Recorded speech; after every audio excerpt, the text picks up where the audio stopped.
पश्चिम चंपारण पीके ने बिहार की नई औद्योगिक नीति पर कसा तंज। बोले, नीतीश कुमार को 20 बरस से मुख्यमंत्री रहने के बाद अब चुनाव से 2 महीने पहले इसकी याद आई है, ये जनसुराज का डर है।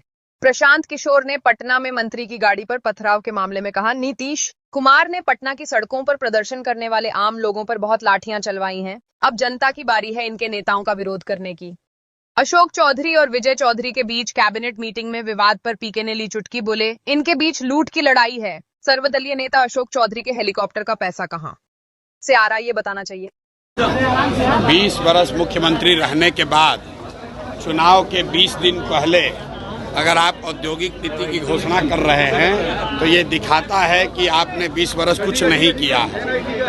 और ये दूसरी बात ये दिखाता है कि बिहार में जनसुराज का इतना डर है कि अब मोदी जी भी आकर पलायन की बात कर रहे हैं, तेजस्वी यादव भी पलायन की बात कर रहे हैं। पहली बार बिहार में पलायन की चर्चा हो रही है कि बिहार में पलायन कैसे रोका जाएगा। तो मैं बिहार के लोगों को आपके माध्यम से यही बताना चाहता हूं कि ये वानगी है।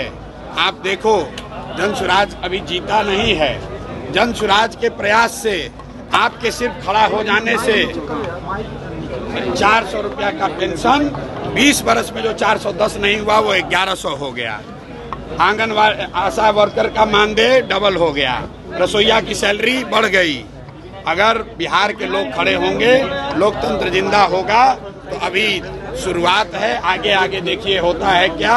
छठ के बाद बिहार का कोई युवा मजबूरी में 10-12 हजार रुपए के रोजी रोजगार के लिए बिहार छोड़कर बाहर नहीं जाएगा।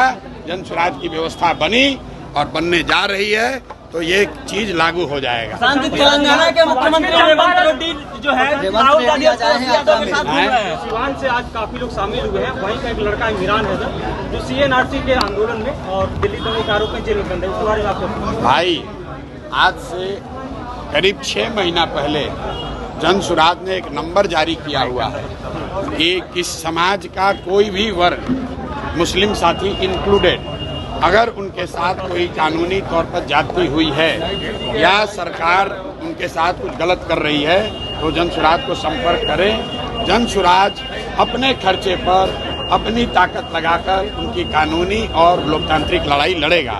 अगर जो बच्चे क्या बात कर रहे हैं उनको आप सूचित कर दीजिए, वो जनसुराज से संपर्क करें, हम लोग उसकी लड़ाई लड़ेंगे।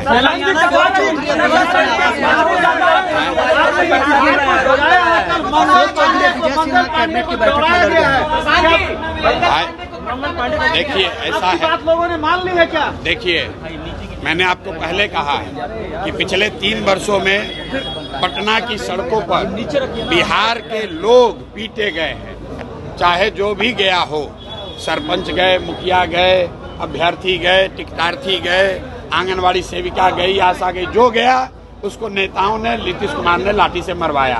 अब जनता की बारी है, जनता जग गई है। और आप देखिएगा, जब ये गांव में लोग आएंगे इनको जनता दौड़ा दौड़ा कर मारेगी। वोट की तो बातें छोड़ दीजिए, इस बार कई नेताओं की हिम्मत नहीं होगी कि वो गांव में वोट मांगने आए। क्यों? क्योंकि आप उन्हीं गांव के बच्चों को तो लाठी से मारे हो। पुलिस वालों ने जूता पहनकर इन्हीं बच्चों के पेट पर लात रखा है। बिहार के लोगों को अब रास्ता मिल गया है। राजद के डर से नीतीश भाजपा और मोदी के डर से लालू का लालटेन जलाने की मजबूरी खत्म हो गई। अब एक नई व्यवस्था बन रही है, जनसुराज की व्यवस्था, जिसमें बिहार के बच्चों के लिए रोजगार है, जिसमें बिहार के बच्चों के लिए शिक्षा है और जिसमें सबसे बढ़कर इस बात की गारंटी है कि बिहार से पलायन साल भर के अंदर बंद।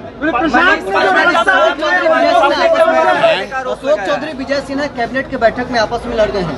भाई, ये लोग, इनका कोई आपस में इनका आचार विचार पूरा सिर्फ लूट का झगड़ा है कि कौन कितना ज्यादा लूट सकता है।